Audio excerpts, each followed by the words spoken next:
બોલો બોલો. શું કહેશો, આજે રેલી બાબતે બી આપ કોઈ વિષય પર ચર્ચા કરો? વડનગર પ્લાસ્ટિક મુક્ત બને એના માટે આજે વડનગર નગરપાલિકાના પ્રમુખશ્રી અને વહીવટકર્તાઓએ જનજાગૃતિ માટે રેલી કાઢી. એ એક સારી બાબત છે, એ ખોટી બાબત નથી. પણ એટલું વડનગર શહેર પ્લાસ્ટિક મુક્ત બને એવું હું નથી ઈચ્છતો. આખો ભારત દેશ પ્લાસ્ટિક મુક્ત બને એવું હું ઈચ્છું છું. અને આના માટે કેન્દ્ર સરકાર ખરેખર તો સરકારના વિચારવાની જરૂર છે. કેન્દ્ર સરકારે પ્લાસ્ટિકના ઉત્પાદન ઉપર જ પ્રતિબંધ મૂકી દેવા જેવો છે. જો એકલા વડનગરને પ્લાસ્ટિક મુક્ત કરવાથી આખા દેશનું પ્રદૂષણ અટકવાનું નથી. એટલે આ રેલી એ સારી બાબત હતી, પણ આ રેલીની અંદર લોકોને જોડવાને બદલે વિદ્યાર્થીઓને જે જોડ્યા છે વહીવટકર્તાઓ, એ ખોટી બાબત.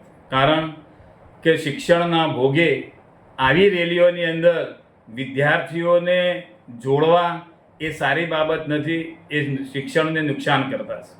બીજી બાબત એ છે કે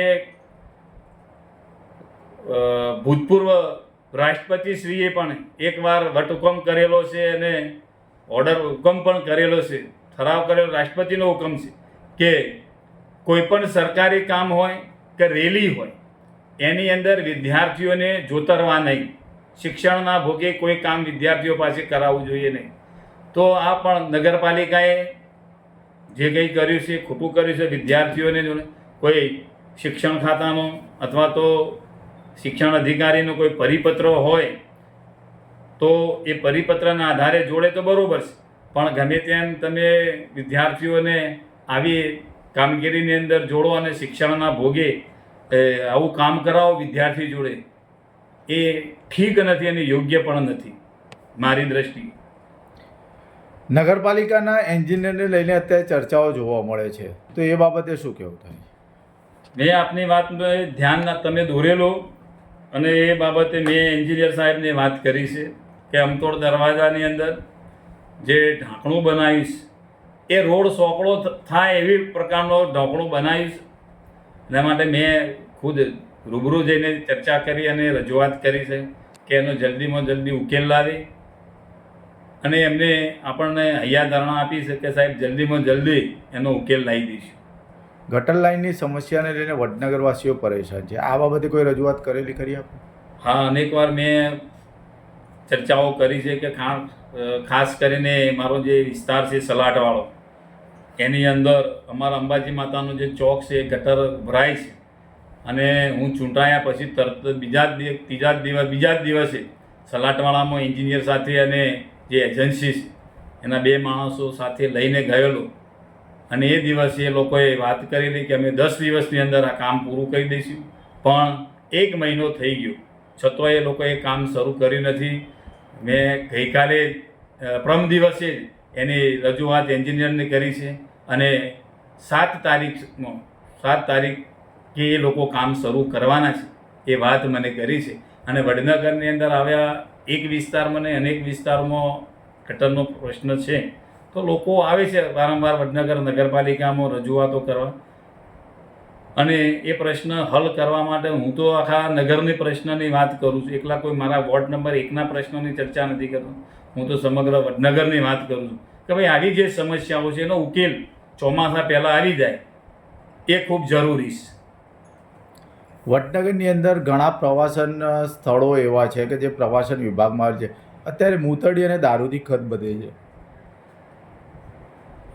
આ ખૂબ મહત્ત્વનો પ્રશ્ન છે અને ખૂબ પ્રવાસીઓને માટે અસર કરતા પ્રશ્ન આપે પૂછ્યો. તો હું આનું ચોક્કસ ધ્યાન દોરીશ નગરપાલિકાના વહીવટકર્તાઓને. અને આ બાબત છે એ વડનગર ટુરિઝમ ખાતાએ જે સલામતી એજન્સીઓને કામગીરી સોંપી છે એ એજન્સીઓ માટે ખૂબ ટકોર કરું છું કે ભાઈ તમારા લોકો સિક્યુરિટીના માણસો જે કામ કરે છે તો એ શું ધ્યાન રાખે છે કે પ્રવાસીઓને આ પ્રશ્ન નડે. દારૂની કોથળી હોય કે બોટલ હોય તો પ્રવાસીઓને ચોક્કસ અરુચિ થાય આવા જગ્યાએ જતો અરુચિ થાય તો સિક્યુરિટીવાળાની પણ જવાબદારી બને છે. સિક્યુરિટીવાળાના ઉપર ધ્યાન રાખનાર લોકો જે એજન્સીના વહીવટકર્તાઓ છે એ લોકોએ પણ ખાસ તકેદારી રાખવી જોઈએ. પ્રવાસન વિભાગે તાજેતરમાં જ 2 સ્થળોએ તાળાબંધી કરી છે, એક બૌદ્ધ મોનેસ્ટ્રી અને શર્મિષ્ઠા તળાવ. એ બાબતે પણ વડનગરની અંદર 10 કર્મચારીઓને છૂટા કરવામાં આવી, જેને લઈને વિરોધ પણ નોંધાયેલો હતો. એ ગઈકાલે જ મારા ધ્યાનમાં આવી છે આ બાબત, અને એક કર્મચારીએ મને જાણ પણ કરી હતી, ટેલિફોનિક વાત થઈ કે સાહેબ અમારી સાથે આવું થયું છે. તો એજન્સીએ રાતે 12 વાગે એમને જાણ કરીને 10 કર્મચારીઓને છૂટા કર્યા છે, અને એમનું કહેવું એવું છે કે ટેન્ડર મંજૂર ન થયું એટલા માટે અમે છૂટા કરીએ છીએ. પણ આજે મને જાણવા એવું મળ્યું છે કે એવું નથી, બીજા કર્મચારીઓને લેવા માટે આ લોકોને કદાચ છૂટા કર્યા છે એવું બને છે, એવું આજે મને જાણવા મળ્યું છે. એટલે હકીકત શું છે હું જાણવાનો પ્રયત્ન કરું છું, જાણી લઈશ અને આપ સુધી પહોંચાડીશ.